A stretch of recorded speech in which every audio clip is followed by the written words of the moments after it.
Welcome to Moderate to Severe, the podcast where we will dive deep into what it means to be a man today and tackle the real and raw issues facing us. We've created a safe space for setting aside the bravado, peeling back the armor, and talking about what's really going on inside. Mental health is no longer just a buzzword. It's real life and something that I, just like many of you, suffer through daily. I'm Jonathan Scott, and I want to focus on the value of vulnerability through personal stories, expert insights, and practical tools to help you take care of your mental well-being and redefine what strength really is. We'll dive into the everyday battles we face, from handling stress, overcoming self-doubt, and figuring out how to ask for help and accept it. Each week, I'll be sharing my own experiences, along with stories from other men, mental health experts, and everyday people who have seen or been through it all. So if you're here to listen, to learn, or just feel less alone, you're in the right place. So get comfortable and let's break the silence together. Hi, everybody, and welcome back to another episode of Moderate to Severe. I am Jonathan Scott, and this is the show where we talk about mental health and try to, crack the stigma, bring it to light. It's for men, it's for women, it's for anybody who can use it. And today we're lucky enough to have a guest from the great north, right above us, our neighbors to the north. Mr. Grant Whitehead is coming to us from Ontario, and we're very excited to have him. Grant, what's going on? Hey, Jonathan. Thanks for having me. I'm very excited to be here. Yeah, we're excited to have you. When we talked earlier, we talked about the idea that you're a men's mental health and self-mastery coach. I want to put it out there that, I am a man, so I talk from the male point of view, and yours is the men's mental health. But I think anybody can take into account what you're going to talk about. And I just want to put that out there that just because you're female and you're listening to this and you heard men's mental health, make sure you're listening, because there, you could be struggling yourself. You are married to a man. You may be dating a man. You may have a son or, a boyfriend. So let's see what he has to say. So, Grant, let's talk about the men's mental health and self-mastery coach. Okay, let's get to it. So you made a really good point about the women listening to it, because I think it's really vital for the women in men's lives to have tools and strategies so that they can, for one, identify any possible issues that they may have, the partner may be struggling with, someone in their family, and how to deal with it. And a lot of men are afraid to even talk to their spouses or partners about issues. So the greater awareness that we have, the better off everyone will be. That's my view. Yeah, it's weird. I was at work today, and I am going on a trip with my school kids, and we talked about me driving up there because I had to come home early for a reason. And one of the girls was like, "Are you going to listen to a podcast if I drive with you?" And I said, "I'm going to listen to my podcast." And she's like, "You have a podcast?" And I was like, "Yeah." And she said, "What's it on?" I said, "Mental health." And she goes, "What do you know about mental health?" And I said, "Well, I'm mentally ill." And they laughed. And I think they laughed because people don't talk like that. They're not open about it, and I'm very nonchalant. Why is the stigma there? I mean, you're dealing with the men. Why is there that stigma? They have to tell you right away why they're hesitant to come or why it took so long. Why is there that stigma with mental health? Well, I think it's definitely societal and cultural. And the root cause of men, especially Gen X men, especially, studies have shown that it stems from their parents. So their parents did not openly talk about their feelings, so that is transferred into the Gen X generation. So now people of that generation, which is my age, they're caught in the middle, so to speak. So you have the Gen Z, we say Z up in Canada, Gen Zs who are very open to and discussing their feelings. So you have this older generation who are caught in the middle of what their parents taught them, how they are struggling, and then this younger generation that are very, very open with their feelings, very vulnerable. So it's that blockage that they have, that they're unwilling to talk about it, that fear of manning up. I'm the man, I'm supposed to know everything, I'm supposed to be there for everyone, and I'm supposed to have no problems or worries in the world. That's just like the societal and cultural thing that we burden with. Yeah, it's funny you say that. I went away in August of 2024, And when I called my dad the day before I left, he was shocked. He was like, "How long have you had these problems?" And I said, "I've had anxiety my whole life and depression the last 18 years." And he wanted to send me money. He was like, "Can I send you some money?" And I said, "No." So I think what you're saying is that generation before, and I am a Gen X too, they really have no grasp or concept about what to do or how to handle these things. No. And as we're aging and getting older, we're looking after our parents. And, we have younger children that we're dealing with as well. So we're really at a really difficult point in our lives because a lot of men, and this is what I coach men through, is they are really struggling with who they are as an individual because they seem to have lost their identity in all of this. And that's really impacted their mental health. I work with people of all walks of life, and it's the same thing. They really have no sense of who they are. They have no one to talk to. And it's a sense of loneliness that really prevents them from reaching out. Yeah, I started therapy 17 years ago, and I think the first 8 years I just went there and kind of BS'd my way through it and just talked about how my day was. Um, didn't talk about it, Yeah. and is that what you see when you get these guys coming in for the first time? Pretty much kind of feeling it out, seeing what the ropes are, seeing what your role is.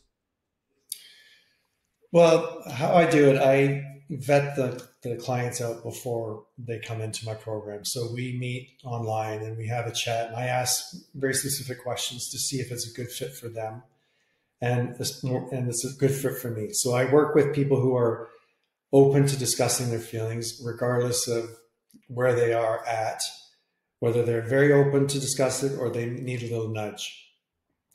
So when men come to me, it depends on the individual. I'm going to backtrack a bit. So I live with a lot of issues with myself, low self-esteem, absolutely no self-confidence. And I built up very thick walls for 37 years. That's how I lived my life. And so I thought I naturally went to see or speak to a therapist. And I remembered vividly, I called her on a Saturday afternoon. I spent all day summoning up the courage to call her. And she said, "Okay, we'll come in, we'll find out what's wrong with you, and we'll start medication." Yeah. So that didn't sit right with me because I knew there was nothing wrong with me. I was just falling off the tracks, and I certainly didn't want to be medicated. So I sunk even lower, and then I sought out a life coach who helped me. And in answer to your question, it took me a very, very long time myself to open up, to feel comfortable, because with men, it's a lot of fear, shame, and embarrassment when they talk about their feelings. And that's one thing that we need to work through as men. And that's what I work through with my clients. So once we break through those roadblocks, it's like a huge weight has been lifted off their shoulders. It certainly was for me. And that's the turning point for them. The importance of openness. You mentioned that a couple times when you were just talking. Like I told you, I just mentioned earlier, I am an open book. I think sometimes, from the darkness comes comic relief a little bit. I use a little comic relief when talking to people because of the fact that I think it's not only an awkward topic. I don't want to say awkward. It's a stigmatized topic for the person who has it, but it's a stigmatized topic for the individual who is being spoken to about it because they don't know how to deal with it. Why is it so important to be open? And why are you looking for those gentlemen to be open? I mean, why? I can't work with someone who's closed. Okay. And if you really truly want to get out from under yourself or work through your issues, you really have to be open. There's just no way around it. I tell my clients, you can watch as many motivational videos with Denzel Washington's voice over as much as you want. They're not going to do anything. You need to put in the work. You need to dive deep into yourself. You need to really become vulnerable. And that was key for my healing. And it's the key for everyone's healing. They really have to be willing to say, okay, this is how I'm feeling. This is what I've done in the past. I didn't know better. I made decisions I regret. I did things that I'm embarrassed and ashamed about. I need to forgive myself first, and I need to move on. Right. Yeah, I agree 100%. You mentioned the hard work. If you've never been in therapy or you've never been open in therapy, I don't think the people out there really understand the hard work that goes into a 45-minute, hour-long session. I'm going to speak for myself, and then, I know I'm exhausted after it. I am physically, mentally drained. Do you hear that from your clients that are open, that it is an exhausting experience after they sit with you and they work with you for that time? It is, but it's also cathartic because I can speak from my own coaching when I was struggling. There were sessions where I would just open up completely and bawl my eyes out. And that's draining. That's emotionally draining and it's physically draining, but it's also in the healing process. So in order for a client to really dive deep into themselves, it takes a lot of work. It takes a lot of thought processes. It takes the courage to do that, first of all. So yes, it can be exhausting.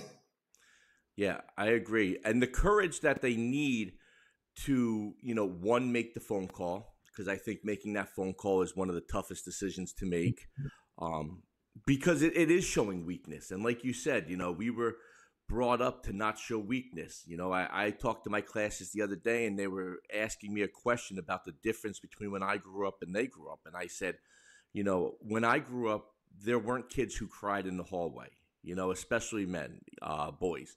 You didn't cry in the hallway of the school. You would be ridiculed. No, right. You got yelled, you don't cry. And now it's more common to see them, like you had mentioned earlier, with this new generation, boys crying in the hallway or upset and showing their feelings. And I think it's a great change, but I think, like you said, the Gen X really has that wall put up. Mhm. And it is cathartic and it is, enlightening. But, the hard part is making the phone call. The next hard part to me is telling the story. The story, when it comes out to you, do you find people struggle with it at first, like telling the whole story? Because I know a lot of it is the deep trauma and the unresolved trauma. Is that the struggle in the beginning, is really getting the whole story out? Absolutely. It's like the Hansel and Gretel tale where they're feeding breadcrumbs. They're just giving out little tidbits. So it's just diving deep, asking very specific questions. For example, okay, let's backtrack. Earlier you mentioned such and such. Can you elaborate on that? How are you feeling about that? As a coach, you really do have to pull the pieces together, um, make it that safe, non-judgment zone in order for them to open up. Same as therapists as well, and psychotherapists and all of that. I just want to backtrack. When you said it's considered a weakness to call, I want everyone out there to know that there are people out there just waiting for you to call them. There are Yes. people out there just waiting to reach out and grab your hand. You know, um, when I was really struggling in my life, I knew my family were there for me, but I couldn't reach out to them. I just it was an inner blockage from me. Like I said, I put up those thick, thick walls. No one would get in. I wouldn't let anyone in. So I put on this facade of who I am. And I find that people who are overly confident are masking something. And that's what I was doing. So after that time when I spoke to that therapist, I sunk even lower and I became very angry, very bitter, very resentful, and an unpleasant person to be around. And I couldn't take it anymore. And then I finally said, okay, enough is enough. I need to find someone who can help me. And that's when my life coach came into my life. Now, talk about a life coach because, I've never had anybody on the show who has talked about a life coach, the role of the life coach, what the life coach acts like. So, if I am going to see you as a life coach, what are we doing? How do we start? What are we going? What are our goals? What are we shooting for? Great question. So I think there's a lot of misconceptions about what a life coach is, and there are many, many coach branches to it. So a coach, the fundamental basis of coaching is that we believe everyone is perfect. There's absolutely nothing wrong with you. You just need some guidance to get back on track wherever you need to be. That is the foundations of coaching. So with coaching, with my coaching in particular, it's a combination of coaching, therapy, neuroscience, and a lot of some very science based. So I just don't ask questions. I dive deep into what is blocking the client, what is actually going to work for the client, and it's a matter of strategizing how you could possibly help this individual. So I think there's life coaching is very abstract meaning and an umbrella for a term that is it should really be grouped with along with therapy because there are many executives who hire coaches to strategize their business. There's that individual you were talking about before, career transitioning coach.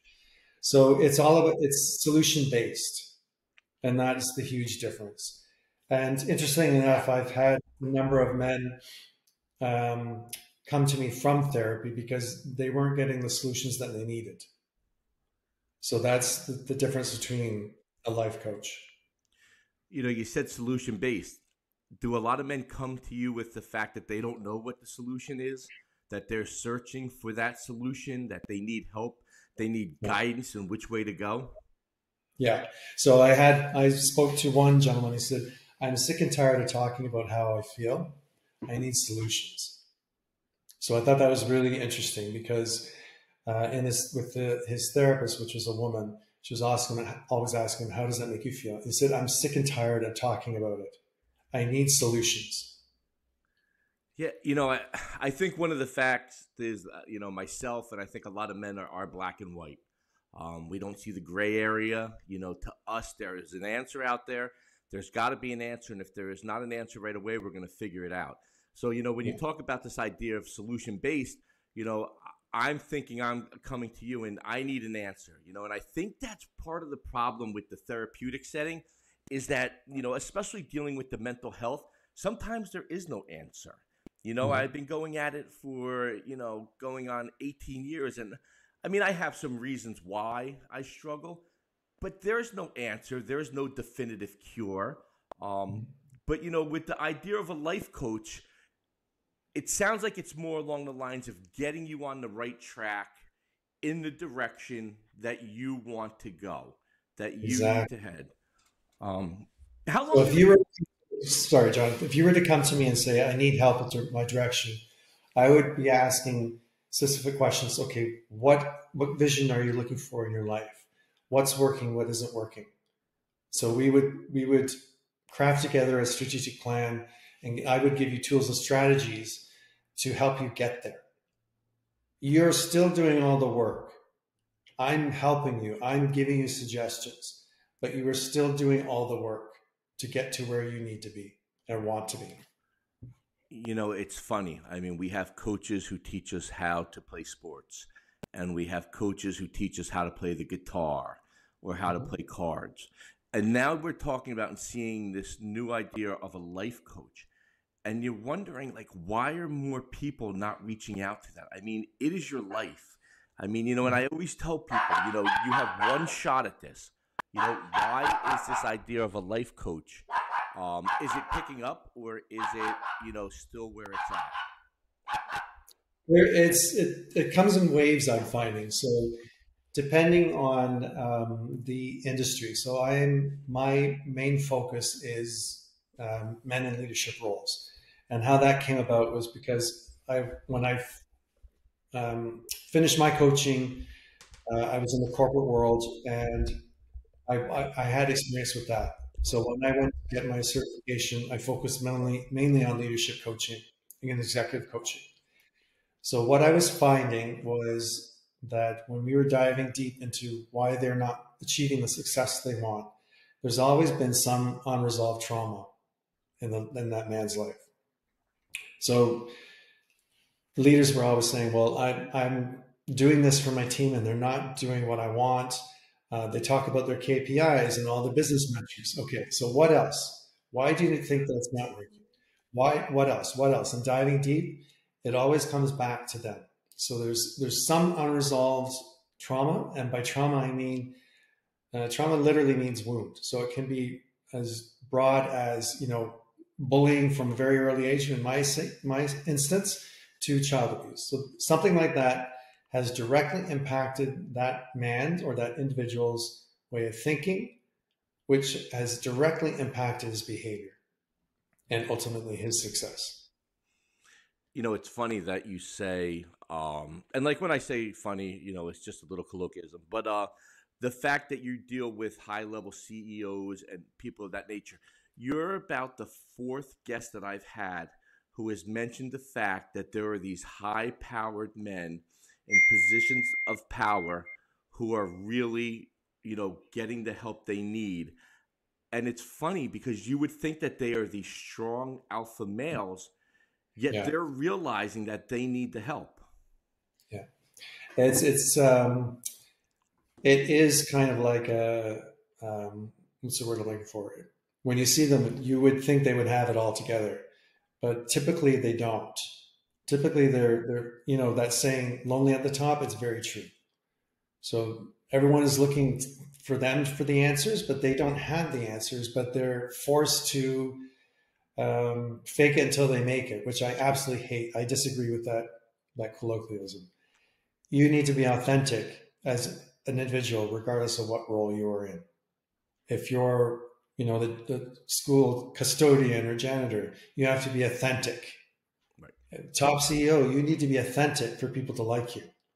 But more importantly, you have to be authentic for yourself in order to become vulnerable, open to your feelings, open to what's going on around you, and be more receptive to how you feel about yourself and about how others are. Yeah, I think the vulnerability, which we'll get to in a couple minutes. Do any of these gentlemen that you talk to ever discuss the fact of their workforce maybe having some mental issues, or the coaching? Because I talked to somebody last night and she was pretty evident. We talked about the fact that the stigma with mental health and the people who won't see it. And she stopped me and said, we shouldn't be talking about the people with mental health issues. We should be talking about all people.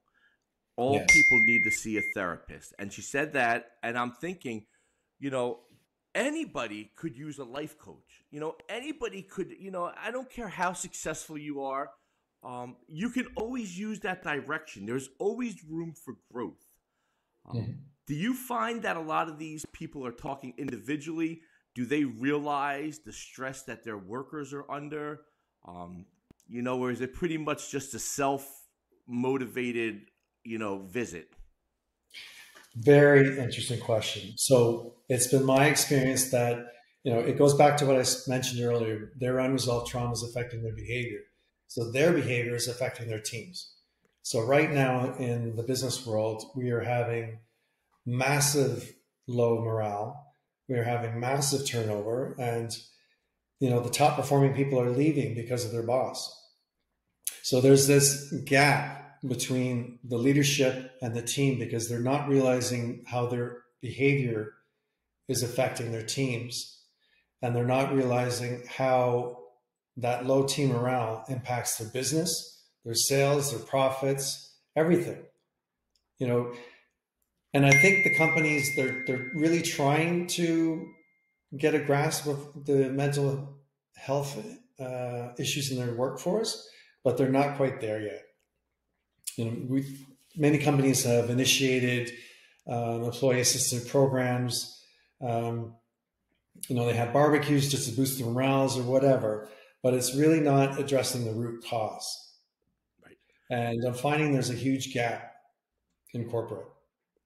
Yeah, I would agree with you, and I think in schools in general, and one of my guests last week had spoke about the fact that schools don't do enough for mental health, and they do a lot. I mean, listen, we have May, which is Mental Health Awareness Month, and we wear the green ribbons, and we have the support staff, but I think I think like we talked about the generational gaps earlier in the discussion. I think these kids are so emotional that is going to be able to create a big problem too, because like we were told to suck it up and handle it. Yeah. They are told to break everything down and discuss it to the minute details. So now you have a group of kids that are unable to handle any difficult situations. Right. And I think that plays into what you're talking about. The major disconnect. There is no middle ground right now between these generations. And it's interesting because I do know a couple teachers, and they, up here in Canada, we have what they call anxiety areas in every classroom. So if a child is feeling anxious, they can go there and decompress and compose themselves. But what is the issue is we're not providing them with tools and strategies. We're just letting them go at it, right? Let them cry. But what tools and strategies, as parents, as people in the community, are we giving these children? Nothing. We're not giving them tools and strategies to cope. We're not giving them strategies on how to manage their feelings. So you have children disrupting an entire classroom because they can't process their emotions, which is not right. So we really do have a lot of work to do as a society in general in mental health. It's getting better, definitely, but there is still a long road to go.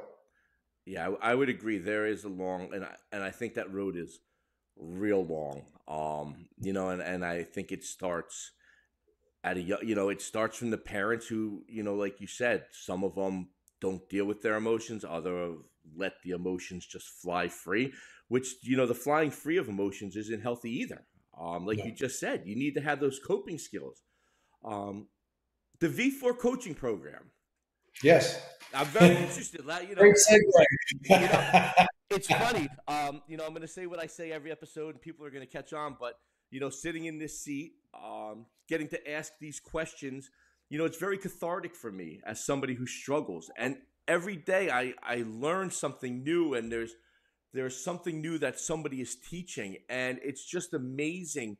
When you think about it and when you listen, and that's what I want the listeners to do is to listen to this V4 coaching program and see how it fits into your life, and that's what I do sitting here as the host, as I take my notes and I ask you questions because I think they're what the guests want to know. So, all right, Grant, let's hear it. The V4 coaching program. V4. Well, the four V's stand for vulnerability, values, vision, and victory.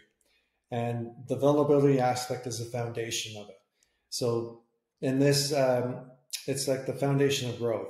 So you understand the power of becoming vulnerable, what you need to do to open up and to become the person you want to be. And along with that, there's also self compassion. So that involves forgiving yourself, forgiving others for what may have happened in the past. And it's important that they do that because that's what I had to do with my healing. I needed to forgive myself because I didn't have the tools and strategies back then to handle things. I had to forgive the people who did harm in my life in order for me to move on. And by forgiving, it doesn't mean that you accept what they did. You accept that it happened, it was out of your control, and you need to move on. That makes sense. Oh, absolutely. And I think, when you talk about this idea of self compassion, there comes this idea of almost like self care with it. Mm, When, are we taking care of ourselves? When yeah. do we put ourselves first, especially as we get older?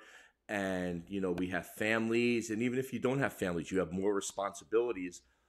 This idea of self-compassion and self-care and forgiving yourself, 47 years I said I've been on this earth, and maybe 5 years ago was the first time I heard about the idea of self-care, self-compassion, and it struck me as odd. I'm like, what do you mean self-compassion? Like, It was very uncomfortable for me. It was very uncomfortable for me, but I needed to do it to heal. And then from there, we move on to values. And values, we dive deep into what kind of values as a person do I want? What are my values that I've lost?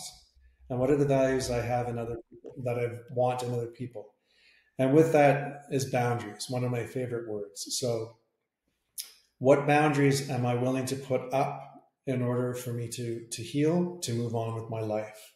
And that was vital for me. What will I accept in other people? What won't I accept in other people?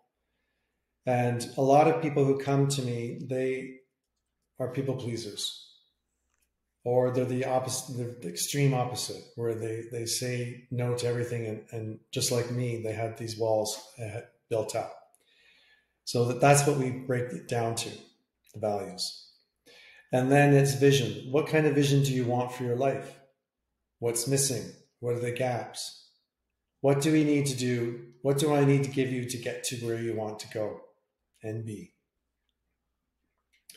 And then we cap it off with victory. So celebrating the wins, the small wins. What were the wins? What do you recognize as steps of success? And that's, in a nutshell, is the V4. So let me pick it apart a little bit in a positive Yeah. way. The vision of the what do you want? Um, like we talked about earlier, some people have no idea what they want. Other people are very specific and know what they want. Is it a bad thing not to know what you want? No. Everyone knows what they want. They just have to dig deep into it.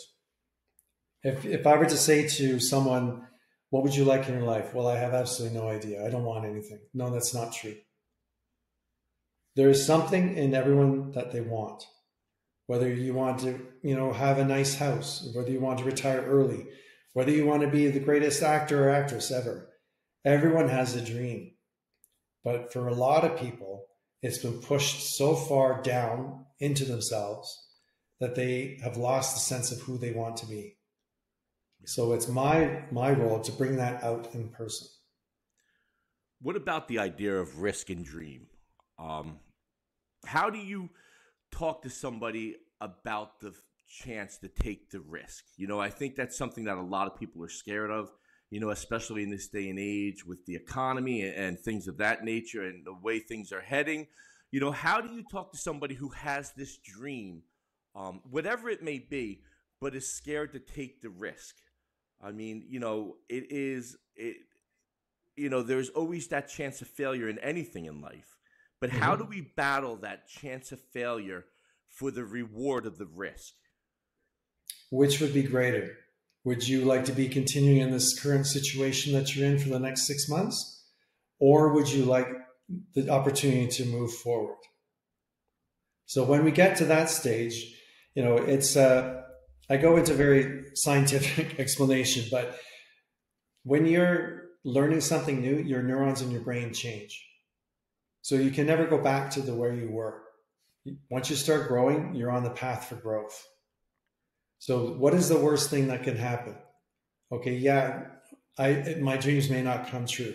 Okay, well, let's analyze it. What could you have done better? What could we do differently? And the same thing when I was creating the vision for my life. Sometimes you have to pivot. Sometimes you have to analyze. Sometimes you have to redirect. That's okay. It is a good thing to fail because there's a learning experience in everything. Yeah, I think about myself and my journey that I've been on, and I'm listening to the V4 coaching ideas, and you know the one idea is the risk versus the dream, and this idea of failure, and I think it's the fact that for so many years we've been taught that if you're in a good place, why do you want to change things? Yeah.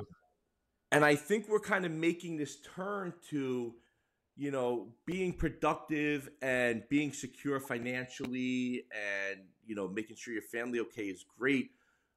But I think a lot of people are understanding that there's more out there for them, and it sounds like, that's how you pretty much got started, with this idea that there was more out there and the value in going after it, after what you want, like you said, the vision. What do you want? That can evolve, right? And that's what you just said. I have my vision and I've written it down and I know it's going to change. I know I Mm-hmm. have a 4-year plan, but it may take 6. Yeah. You know, is that something people have a trouble with? Is the idea that their vision may have to be edited, like a piece of work that they have to kind of keep refining and refining? Or is that something that you lay out right away? Like, listen, great dream. I'm behind you 100%, but you need to understand that there's going to be bumps in the road, there's going to be edits, and there's going to be failures. And how do people respond to that? Yeah, I lay that out very directly because it's an interesting thing when a group of people sees one of them growing, that other group of people, they subconsciously pull that person down.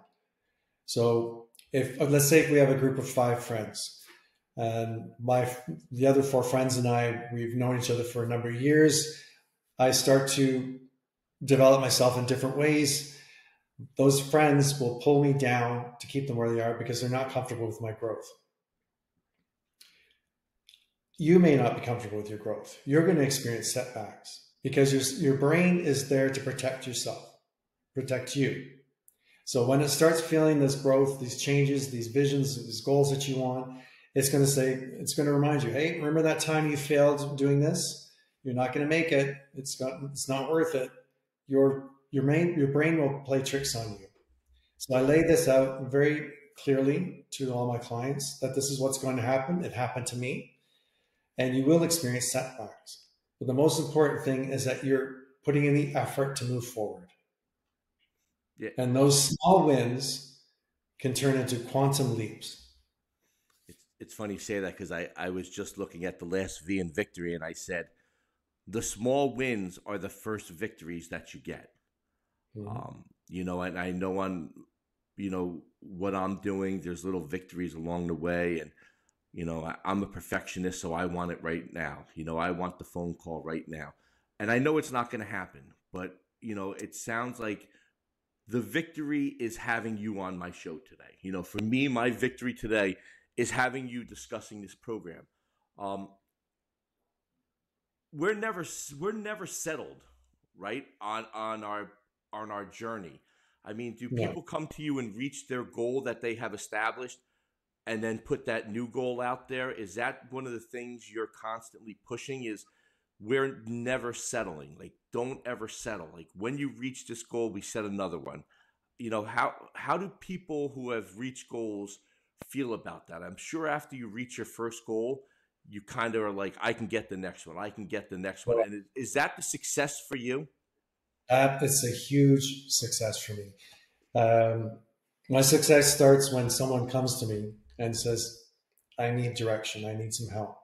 And then to see them go through the coaching program, to see them open up, to see them write down what they want, to voice their dreams that they probably never told anyone, and to see those small wins and working for them, they get really excited. They get extremely excited. So that's like a reward for me to see this growth in this individual, to say, oh my gosh, Grant, I have to share this with you. Sometimes I'll get a text and, Grant, I have to share this with you. I did this today. And it's a small thing. Okay.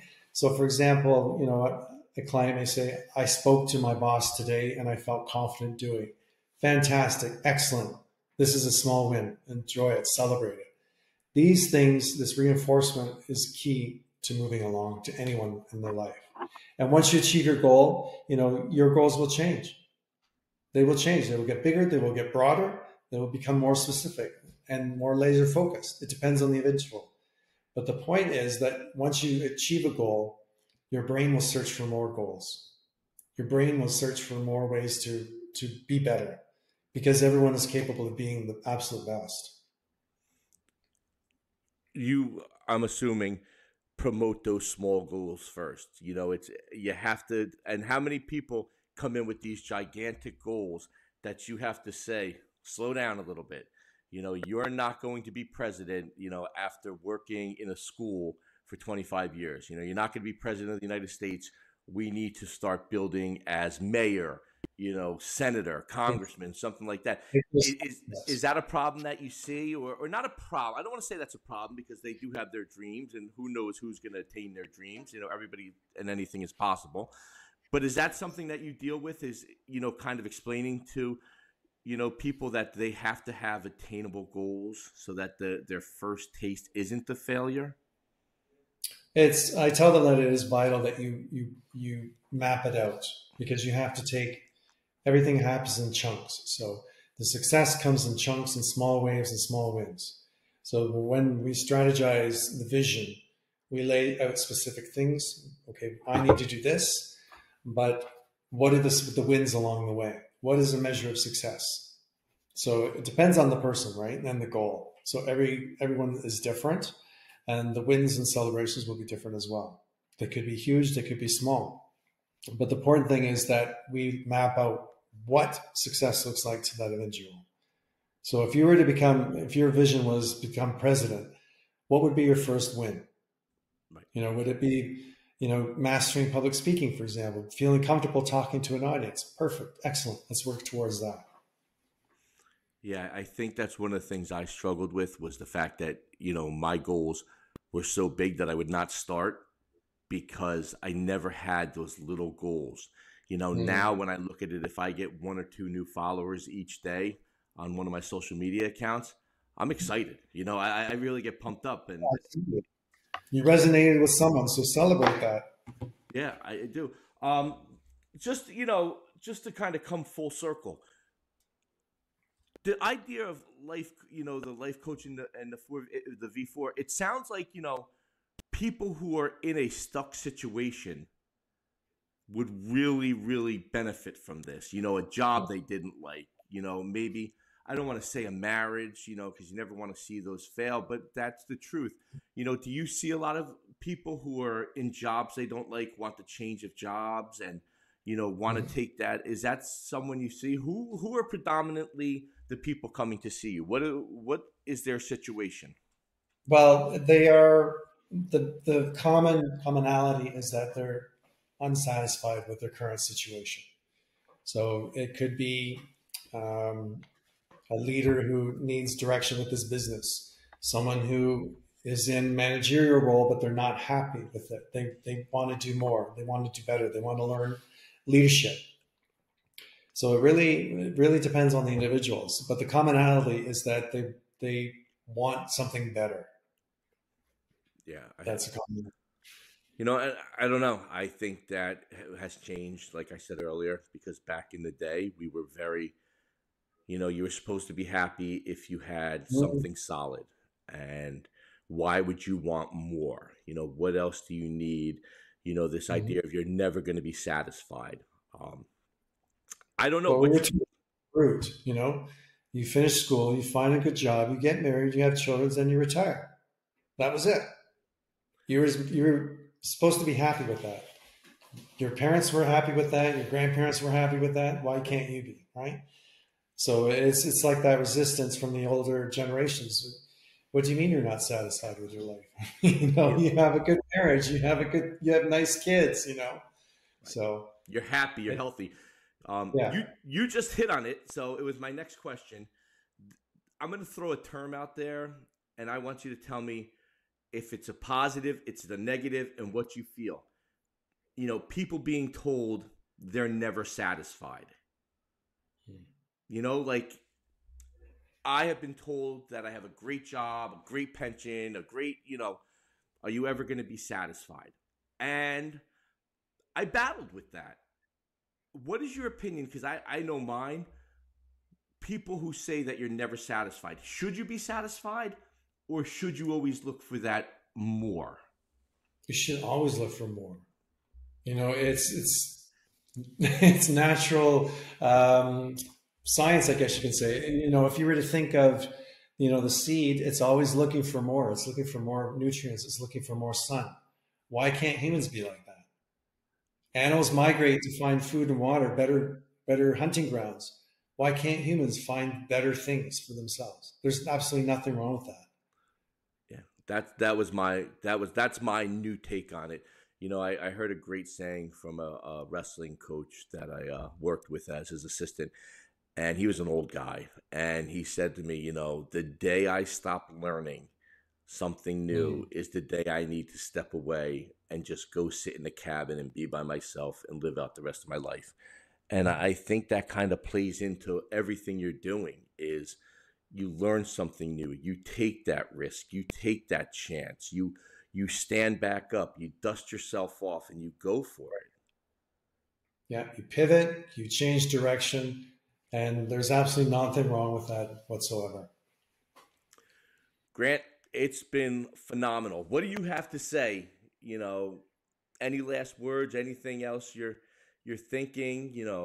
I'm gonna definitely put your socials up. I have questions that I'm probably gonna be emailing you, and don't block me because I may send a bunch at one time. But anything else? I just want your audience to know that there's absolutely nothing wrong with them. They're a perfect human being. You just may have lost your direction, but there's unlimited power and belief in yourself. Grant, I appreciate you so much as my dog barks in the background. I want you to have a great day, and I hope to hear from you soon. Absolutely. Bye, everyone. I'll see everybody at the next episode. And that wraps up another episode of Moderate to Severe. Remember, it is okay to not be okay. Mental health is a journey, and every step counts, no matter how small. I hope today's discussion resonated with you and reminded you that you are not alone in this journey. Please do not use this advice medically, as this is just my story and my tales. If you need help, please seek it out from a medical professional, go to a hospital, or call 988, the suicide hotline. If you found this episode valuable, please share it with your friends or family. Let's crack the stigma and keep the conversation going. Don't forget to subscribe, leave a review, and join us next week. Take care of yourselves, and remember that reaching out for help is a sign of strength. Until next time, keep looking after your mental health and supporting each other. This is Jonathan Scott. Have a great day.